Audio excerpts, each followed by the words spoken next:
Episode 30 of Kowalski Analysis. Tonight we're going to be talking about the pros and cons of being single. For those of you that might not know, I've been single and waiting, which makes it much harder, for 15 of the last 20 years. So I have some opinions and thoughts and experiences to share on the subject. But before we do that, and I bring in our guests, I want to talk a little bit about my sponsor. I want to talk about Micah Hughes. So Mike has been sponsoring the podcast now for a while. He's actually been a supporter of mine for a long time. He's been a member of CityFam for several years. He's actually one of my best friends, one of my favorite people to be around. But Michael works in the field of real estate. So he helps people buy homes, sell homes, invest in real estate, and really everything in between. So if your dream is to one day own a home, or maybe you're wanting to buy a home now, I'd recommend you reach out to Micah. Number one, because he's just a great guy. He genuinely cares about people. He's honest. He will take care of you. And this is an important decision. You know, maybe one of the most important purchases of your life is to buy a home. So you want to work with somebody that you trust. And Micah is very trustworthy. I vouch for him 100%. He operates, I think, in just about all 50 states, business in all 50 states. And you can just, call him up, or you can email him and you can let him know that I sent you, and I promise you he will take good care of you. You can reach him at 443-532-8450. Again, if you want to buy, sell, invest, give Mike a call and let him know I sent you. The other sponsor that I want to mention that is BetterHelp and Faithful Counseling. So I've partnered with them because a lot of people have past trauma and, maybe mental health issues that they've never dealt with. And a counselor versus a life coach are different. I didn't really know the difference, to be honest, when I started meeting with a counselor myself. But a counselor, often called a therapist, focuses on your past.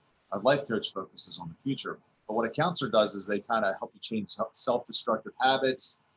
They help you with mental health. They help you repair and improve relationships and work through painful emotions. So I partnered with BetterHelp and Faithful Counseling to provide an effective way for people to get the help that they deserve in a very affordable way. So you can go to the link below if you want to know more about that. But without further ado, let's get into our episode, the pros and cons of being single.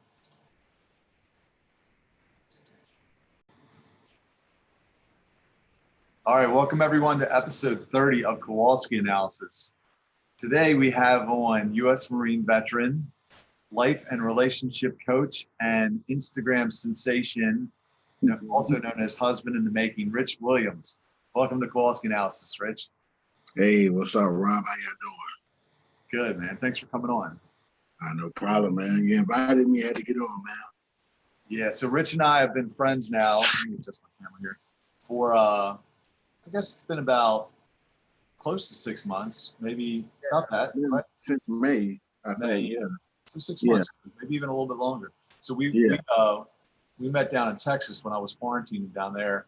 I don't know. I think I saw you were interviewed by Eternally Loved, the girl over in England.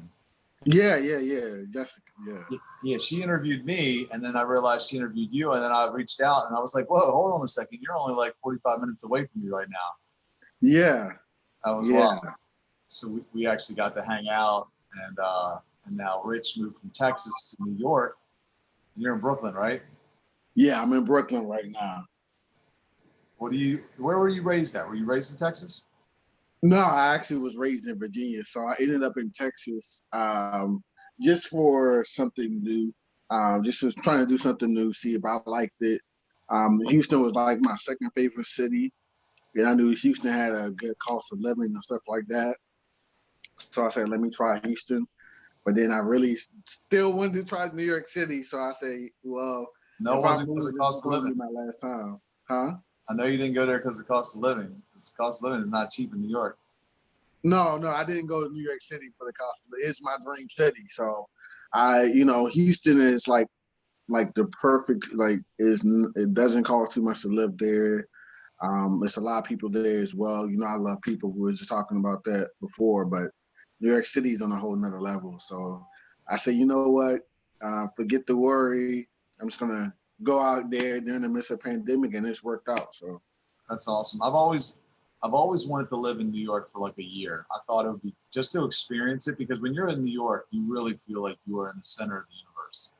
Yeah, You know? yeah. You feel like you're a part of Marvel's Avengers. I mean, it really is something to that song. If you can make it there, you can make it anywhere. Yes, it's very true. Very true. A lot of people out here, um, they they don't see how they can make it, but they make it. I don't see how. I look at people's situation. I'm like, how are you making it here? But they make it. So if you can, they can make it here. Like they can make it anywhere. So let's talk. I wanted to talk to you about the pros and cons of being single, because you're a single guy. I'm a single guy. How long have you been single? Um, my last relationship was about last year. So yeah, about a year. About a year. And how long was that relationship? It was a couple months. So Couple it months? ended. Yeah, it ended quickly. It was heartbreaking, but it ended. Were you single? Did you have like a stretch before that Yeah, relationship that you were single too? I think I was single. Man, it was a long time. It had probably been like 5 or 6 years. Yeah, I knew you had a stretch. Yeah, So I figured it'd be good for us to chop this up, because I think a lot of people that are single, a lot of times they only look at the cons. right. And I know I'm guilty of that. But I think a lot of people that are in a relationship, they look at the pros, because they're like, oh man, you're lucky. Like, no, I'm like, you forgot how hard it was. Yeah, So, yeah, so I want to talk about the pros and cons of being single, because I think there are definitely pluses to it that we tend to forget when we're single, and that we also tend to forget when we're the pros that we tend to forget, or the cons that we tend to forget when we're in a relationship, and the pros that we tend to forget when we're single. So yeah, let's do it. I figure it's gonna be a little different show for anybody out there listening. We don't really have a specific format. We're gonna talk about each point that we have, and then we're gonna unpack it a little bit. And I think it's best to start with the cons, because I want to end on a positive. I don't want to end on, we're not having sex. That sucks. See you guys next week. yeah. So let's talk about the cons first. And I would have to say, top of the list for cons. I mean, I can't. Is it really top of the list? It's close to the top if it's not the top. Definitely would be the lack of sex. Yeah, yeah, Okay, yeah. I would have to say the lack of sex is a large con. So how long have you been waiting? Um, I've been focused on waiting since I got saved, so since 19. So it hasn't been perfect, but I've been focused on waiting until marriage since then. That's awesome, dude. I mean, that's what the Bible tells us, right? Like, Right. I made a post not too long ago. I said, I'm not abstinent, I'm obedient. Yeah. Like, Yeah. that's what Jesus told us to do. Like, why ain't you doing it? Right. Right. And that's why a lot of people, I guess, when they're singles and they're thinking about being a Christian, it's like, oh man, because it's hard. But at the end of the day, like you have your book while waiting works, and I know the benefits of waiting, and I know the hurt of not waiting too. But then it's still, regardless, it still sucks sometimes. So It does. yeah, It's it still basically sucks. like being on a long diet. Say what? It's basically like being on a long diet of like healthy food. Because like when you're eating healthy, you feel good, you look in the mirror, you look good, but you still like, damn, I want some pizza. Right, right. Yeah, I can have a cheat day with food though, but I can't really have a cheat day with sex. I can't really say that. I can't really say, well, Lord, I guess once a week and once a month, and then like, but yeah. So I think that's and that comes with the lack of, I guess, the lack of sex would be somebody just that you're coming home to somebody, and you're not, as men, it's like that, okay, well, I got it's guaranteed. I ain't gotta chase it out here or go out after other women, but if you're not trying to follow the word, but man, if you even following Christ, is like, man, like the con of it is, dang, I wish I had somebody just to be like, hey, you at home, you about to get some, but I'm looking forward to that when I get married. So. No doubt. The funny thing is both of us could go out and marry now. You could go marry. I'm sure there's plenty of women. You got what, 30,000 followers on Instagram? I'm Pop that. sure it's going down in the DM for you. Like people are hitting you up because there ain't a whole lot of guys that are waiting, or at least as vocal as we are. So automatically it sets you apart. But the thing, so like you could go out and marry and you could have sex, but the thing is, speaking for myself at least, and I'm sure it's true for you too, is I ain't willing to settle. Yeah, that's the part where I'm at. I'm not willing to settle. I'm not willing to, whether it's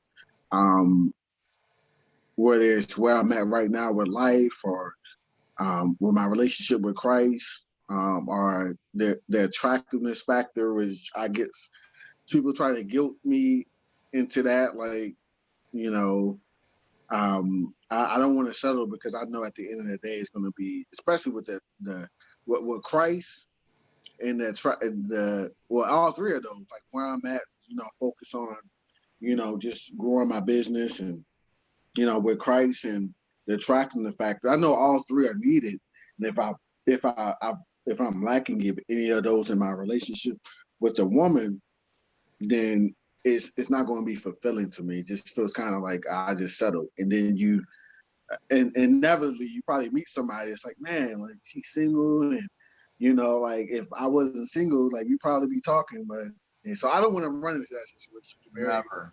And then like, man, like look what I got here, and if I would have waited for 6 months or a year or 2 years, I could have had this. So.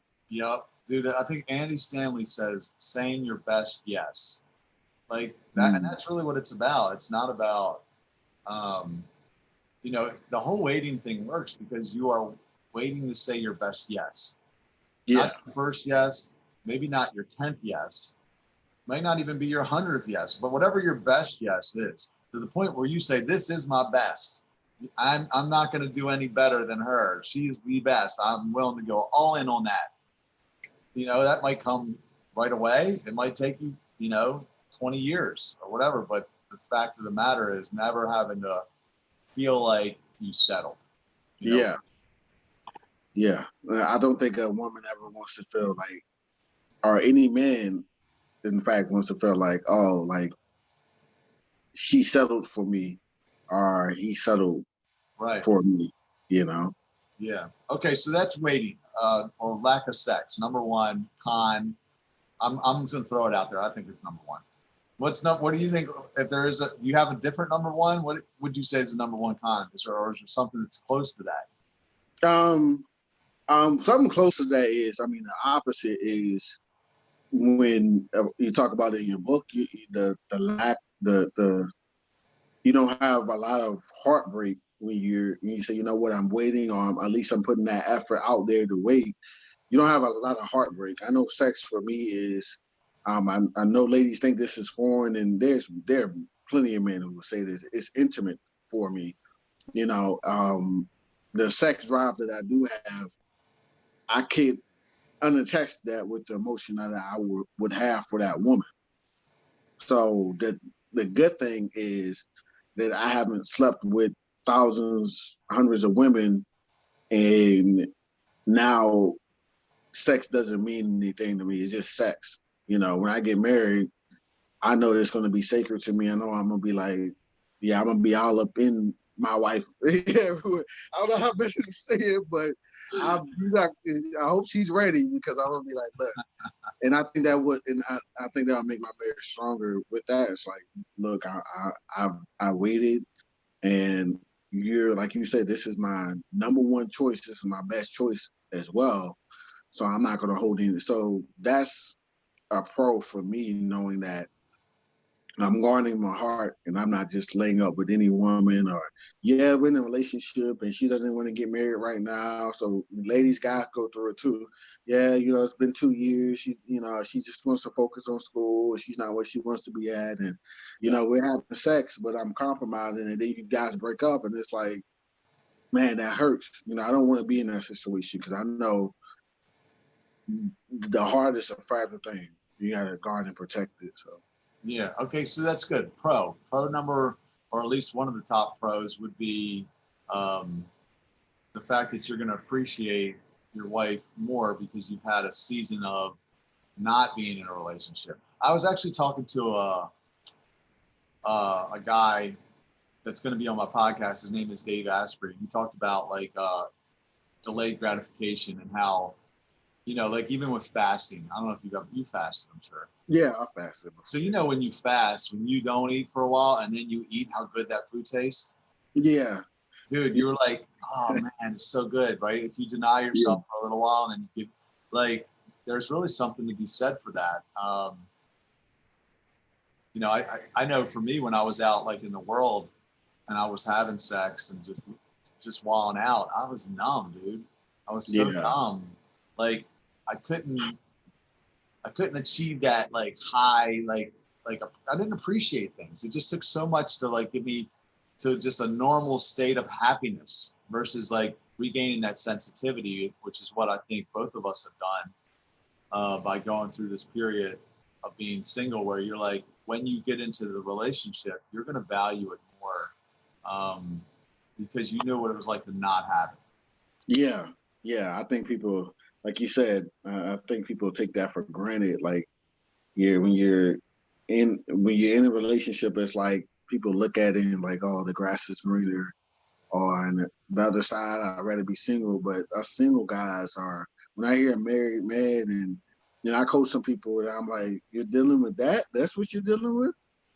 Bro, you I would be lucky to have what you're dealing with right now, right? That's a small problem to me, Then over here, that fighting lonely nights, sometimes it gets real, but I know the reward is larger. I know I'll get to spend that with my wife and with my children as well. So yeah, I think there's this one of the 10 reasons I made that video for YouTube called 10 Reasons Not to Have Sex Before Marriage. And one of the points I made was what we gain too easily, we esteem too lightly. So when you get something, for example, everybody's had a pair of cheap sunglasses and you're whatever, you don't really care if you lose them, but when you buy an expensive pair of sunglasses, you value those. You're oh wait, don't you don't want to make sure nobody steals them out of your car. You don't scratch them. So when you pay a high price to find that person, God takes you through a season of longing, because I've longed for a relationship. I'm not going to throw it out so easily. It's going to take. I always say whatever disagreements we have, we are going to work it out. I promise you, because I'm not going to go through another 5-10 years of abstinence while I wait for the next one. Right. You're more willing to. And I think that's how I think people throw away relationships over misunderstandings. People have different thoughts of marriage. You have to sit down and think and ask, what role do you think a husband should play? What role do you think a wife should play? But at the end of the day, like you said, when I get into that relationship, I'm not trying to throw it away so easily when I've worked so hard to get it, So. Yeah. So give me a con. You gave me a pro. I gave you a con. What would you say is a top, one of your top cons of being single? Negative. I guess a top con is you can see this as a pro too, but I think the money part. I put money as a con of when you're single, because it's you're saving up. You have money that you're not doing anything with. I know with me, you have money that you're not doing anything with, and then but it's you want to go somewhere, and it's sometimes you have nowhere to go with somebody. Dude, So that's real, man. I think companionship is, I would have to say, is one of the my top cons. I would almost put it as number one because, like, yeah, like you want to do something. You're like, well, what am I going to do? Everything has to either be a group activity, which is good. Group activities are nice, but sometimes the group activities don't do it for you. And you can't do stuff with girls one-on-one too much, or they start getting the wrong idea. Like this, maybe they start liking you, or you start liking them, or so you have to be very careful. And after a while, you're like, man, I just would like to just chill with somebody and watch a movie, or right, that's too dangerous if you're yeah, waiting. With that, a lot of times what that leads to, and it's just, man, the companionship is real. Like I miss just having somebody to go kick it with. Just, hey, let's go do a bed breakfast, or let's go, go on a little road trip and go eat here. Like, I don't know. You deal with all that, I'm sure. yeah, definitely, man. I definitely deal with the companionship, like saying, this a pro is I get to save this money to, and do what I want to do with it, but depends on the month or how hard that month is. But the con is, it's like, well, I have nothing to do with the money that I've saved. I think even the Bible says something about saving your money in the barnyard and gloating about it. It's like, yeah, I have this money that I'm saving, but I would like to spend it with somebody. So that money companionship that is kind of can be a con. But then I guess we can also look at it as, for me, as for money. I look at it as a pro and con. With pro, it's like, okay, well, I don't have to worry about getting groceries except for me. I don't have to worry about, like if something happens, if an emergency happens, like I don't have to like, okay, I can sacrifice something without being like, okay, well, how does this impact somebody else as well? So our pro is, hey, I can move up to New York City if I want to from Houston, and I don't really have to talk to anybody about it. So Well, that definitely is a pro I thought about. Like for sure, you have the freedom to do whatever the hell you want when you're single. yeah. That's a pro where you ain't got to check in with nobody.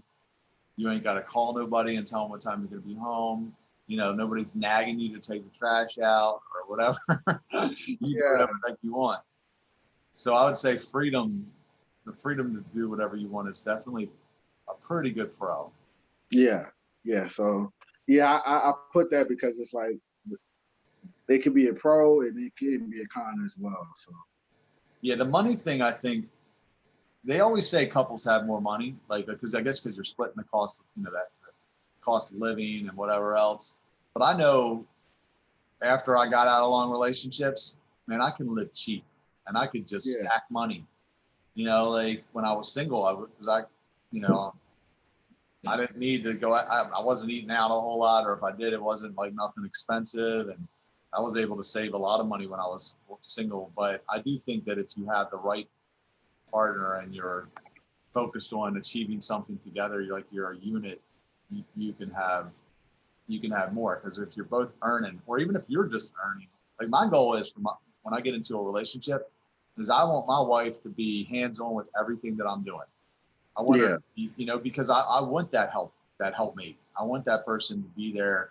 Maybe she's got some skills and some giftings that I don't have, and she's able to kind of work with me and help us go further, faster. That's what I'm hoping for.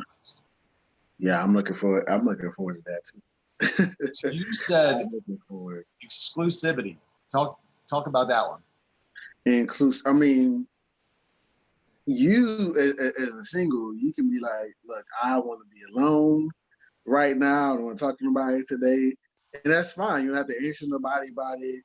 If you got friends, it's not really, most of the time it's not a big deal. If it's like, hey, you want to hang out to, next week on, I was like, oh, no, I know I'm going to be tired. I'd rather not work the week straight. But can we hang out another time? I had no problem saying, oh, okay, you're just friends, right? So you can do whatever you want, but then, So as far as that's a pro. But then as far as being single as a con, sometimes it's just like I said before, it's like, man, like wish I could come home and somebody just expected me, you know. So it can be. I put that because I wrote down things that could be pro and con. So the pro is I can be alone whenever I want to be. You know, I don't have to like, hey, I'm gonna watch the game today, and nobody's gonna be like, well, can we watch something else? Because I really don't like football. You know, Yeah. and then um, and then on the other hand, but on the other hand, it's like if she did like football, because there's some women that do like football, basketball, sports, and it's like, man, I wish I had a lady friend to watch that with. So it can be lonely sometimes, which is a con, but then it can be a pro when it's like, yeah, I just want to be. I'm peopled out today. I just want to be left alone and watch TV by myself. Yeah, for sure. So basically, pro could be being left alone because I do enjoy my alone time sometimes. But the con could be that I'm lonely. Because Yeah, sometimes I'm alone and I don't want to be alone. You know, like, right. So I get it with parents. It's like, man, like they, from the wife and kids or husband and kids, and it's like, man, they're like, man, I don't get a lot of alone time, and it's like, and I can see how they can see that, man. This is I wish, maybe I wish I would have been single a little bit longer, but I'm like, sometimes I'm like, yo, I sometimes I want some little kids to run in the room and be like, hey, right, dude. and not leave me alone. Like, oh, all right, well, at least I'm going to. I know I'm going to share that more because when I get to know it, I'm gonna be like, well, I didn't have this Yeah. 4 years ago or 5 years ago. So Yeah. No, I see people with kids and sometimes they'll complain about how hard it is. And I'm thinking, sometimes, like Friday or Saturday rolls around, I'm like, I would go see a Disney movie with my kid and I'd probably really enjoy it tonight, like, right, but they're not seeing, like, when you're single, you have to be so freaking creative. When you're an older single, especially if you're not hopping from person to person, if you're waiting, if you're, sexually pure, you got to be really creative with how do you fill your weekends? Like what right, your downtime, if you had a kid, at least you always got something to do. You could take them somewhere. But if I can't go see a Disney movie as an adult without a kid, like, I look like a freaking yeah, creeper, right? So yeah. I You think can. Ain't nobody gonna say nothing, man. I think family is something for sure that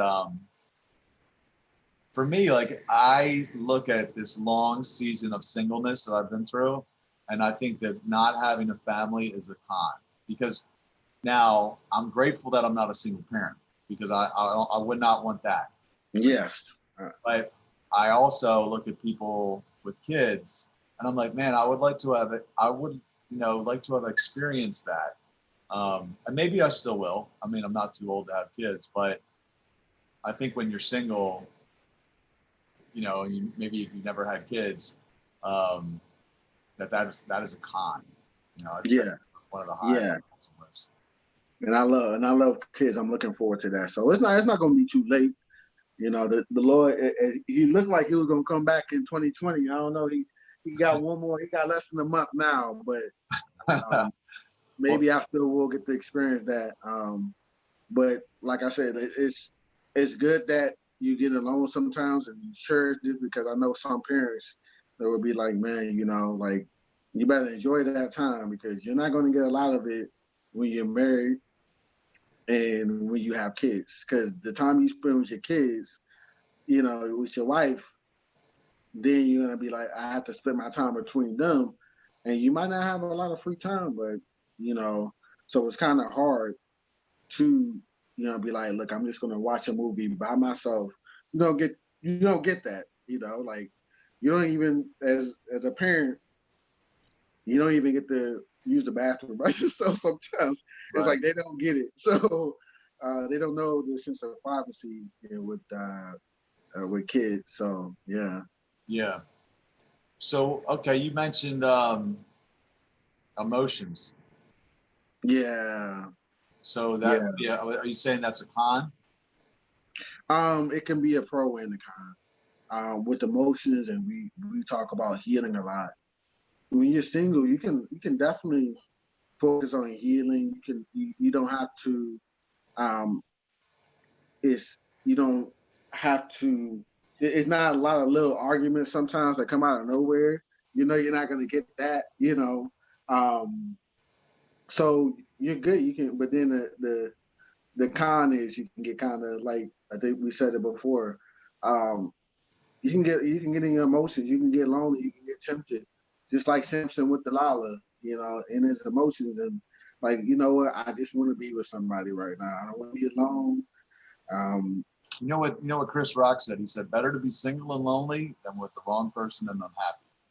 And I'm like, yeah. He's damn if he ain't right. Because I've been with the wrong person and I've been unhappy. And I'd rather be single and lonely sometimes. Because I would too. Yeah, at least you have hope when you're single and lonely. At least you go, well, I might meet her. I might meet her tonight. I might meet her tomorrow. I don't know. But when you're with the wrong person, you ain't even got hope. Yeah. I was actually in a relationship when I first got saved, like I think 22, 23 years old. And that was the relationship. I think that was a relationship before I had the relationship last year. Then the 5-6 year gap was that one right there. But she just wasn't it for me. Like she was a Christian woman, so I was like, man, I just got set. I'm on fire for God. I'm like, she loves God. It doesn't, you know. And I remember like feeling that emotion of, man, like this ain't it. I'm not really even attracted to this woman, you know. And I threw the whole thing of attraction out the door because I'm like, I'm a Christian. It shouldn't matter. The Lord, you know, the Lord looks on the inward part. So I should look at it too. You know, I should look at the physical. And then I was like, man, this is hard. Maybe I'm not the Lord. Maybe I can't look at it. Yeah, dude. Lord, you know. So at that point, when the relationship did end, I was so happy because I was like, yo, she ended it, but I was like, yo, I wasn't giving 100% because I was like, man, I'm not attracted to this woman. I'm like, I would rather have been single and like lonely and have my emotions than to be in a relationship and just be like, what if I could have got better? You know, what if I was, you know, could have, you know, got better? And she's married now. God bless her. And I'm glad she's married to the man she is because, you know, hope prayerfully he adores her. But I just couldn't get to that level with her. So. Yeah, no, you know, I've told people before that we're in relationships like where they weren't all in, but they didn't want to break up with the person because they felt like it was going to crush them. And I'm like, look, you're doing that person a disservice by not ending it because they deserve to have someone that can love them in a way that you can't. Right. So she's with this new guy and he might adore her. Hopefully he does, you know, but all you know is you didn't. And I think about what Stefan Speaks says. He said, the only thing that separates a friendship from a romantic relationship is physical attraction. That's it. Yeah.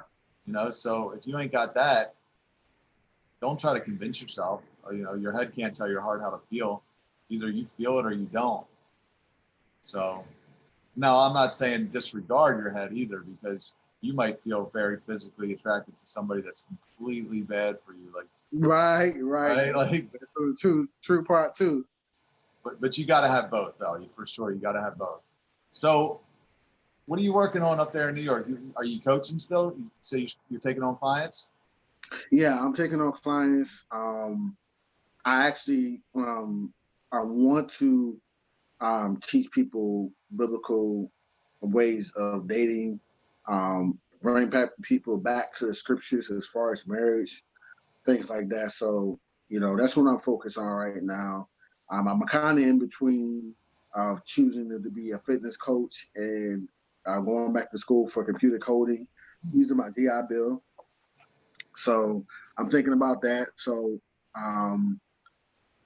yeah, and right here, I mean, we can talk about City Fam as well. I'm looking forward to City Fam getting formed in New York City. So I'm really looking forward to that.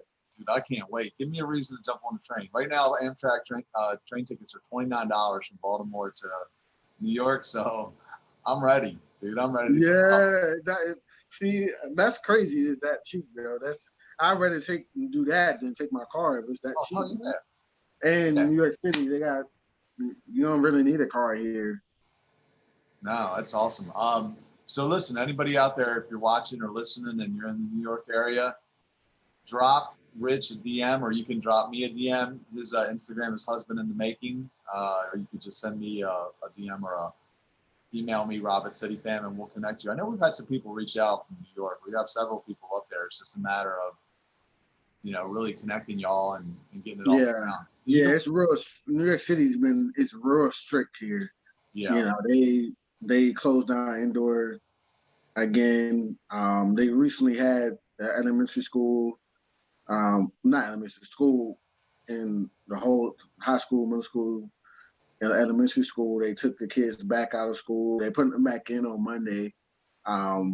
So yeah, it's been kind of tight with COVID. So can't wait till the pre-apocalypse ends. So right, dude, it's crazy. I mean, the worst part is as a Christian, what we know is it doesn't get better.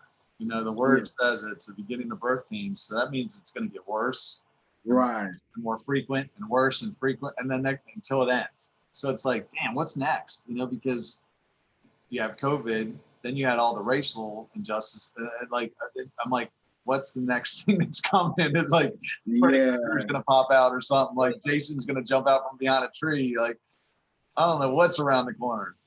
Not Jason. Hey, nobody's gonna help me in New York City. If somebody's chasing me, they probably think I'm filming a movie or something like that. Yeah. Well, I appreciate you coming on, man. Look forward to getting up there. That's probably the only thing that stopped me from jumping on the train is I heard you had to have a COVID test to even get into the city right now. Yeah, I know for a fact that's for airplanes and stuff like that. That's for traveling by plane. I don't know about train and stuff like that. But I do know, if you're flying in, you gotta have that test. My friend she just moved from Oregon to New York City. So yeah, she had to do a COVID test. She had to do 2 COVID tests. So shoot, Texas is the opposite. Texas, they said the governor's like, we ain't shutting down nothing. Nobody's right. When I was there, when I was in Houston, I remember it opened back up. Nobody was wearing masks. We was at the bar. Nobody was wearing masks. So crazy. I don't know what to think, man. I mean, I guess I lean toward. I like what they're doing in Texas because I feel like, look, if people are worried, let them stay in. Let them wear a mask. Let them stay in. Worry about themselves. But then again, I'm not a healthcare worker, so I don't really know what's going on, like as far as all that goes. So I just try to be quiet about it, and I wear my mask. I wear my mask as best I can, but I also try to live my life because I know when I isolate, dude, I get depressed. Yeah. So people are super careful here in New York City. Everybody's wearing masks. Everybody has hand sanitizer. I mean, you don't see anybody without wearing masks out here. So you're gonna do a New Year's Eve event? Yeah, I was gonna join in. And do the Zoom. Yeah. I don't know if I'll be ready in time for doing that, but I'm definitely gonna be a part of the call and wave to everybody and stuff. Yeah. Like that.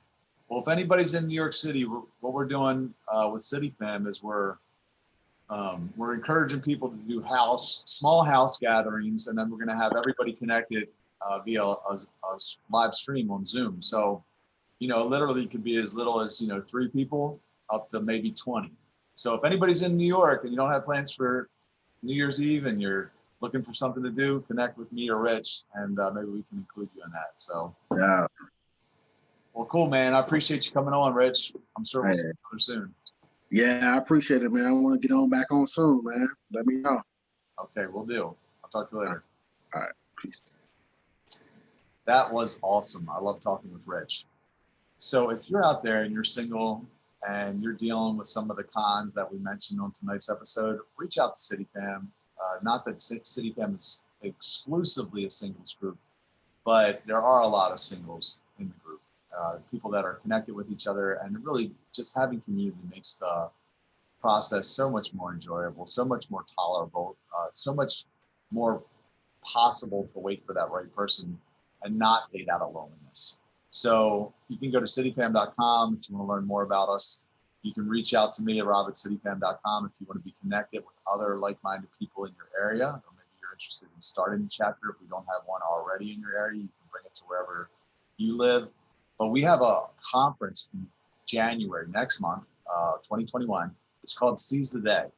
You actually can go to the events tab on our website and you can learn more about it. But it is a goal-setting conference, and we do this every year. It is the best way to start your year. And what it really helps you do is kind of figure out what you want to do with the next 12 months. What is most important to you? And then set up a framework around your life to actually make those things happen. I started working with high performance coaches about 10 years ago, and it radically changed my life. So we have on my coach, Lori Lockamy, is actually leading this conference. It's all virtual.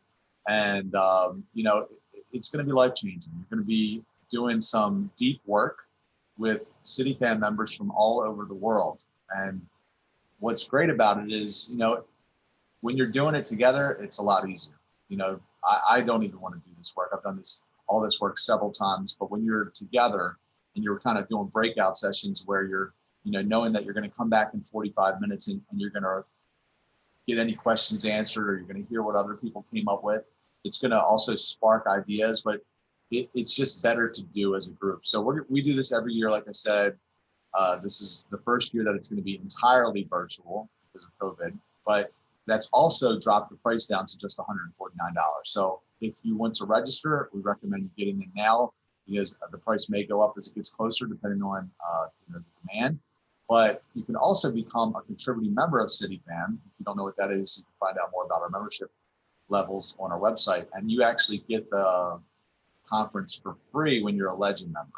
So, and you get lots of other perks throughout the year as a Legend. So check that out. I hope to see you at the conference. And that's it for this week's episode. Next week, we have on a guest named Elliot Halse. And this guy is incredible. He's a strongman. He's a strength coach. He's a believer. He's got about 2 million followers, I think, on YouTube. A really smart guy, really talented. And I can't wait to talk to him. So don't miss that. And if you're listening to this podcast on iTunes or wherever you find your podcast, be sure to drop us a 5-star rating and leave us a sentence or two about what you like about the podcast. It helps other people find it. And we appreciate it so much. Thanks, guys.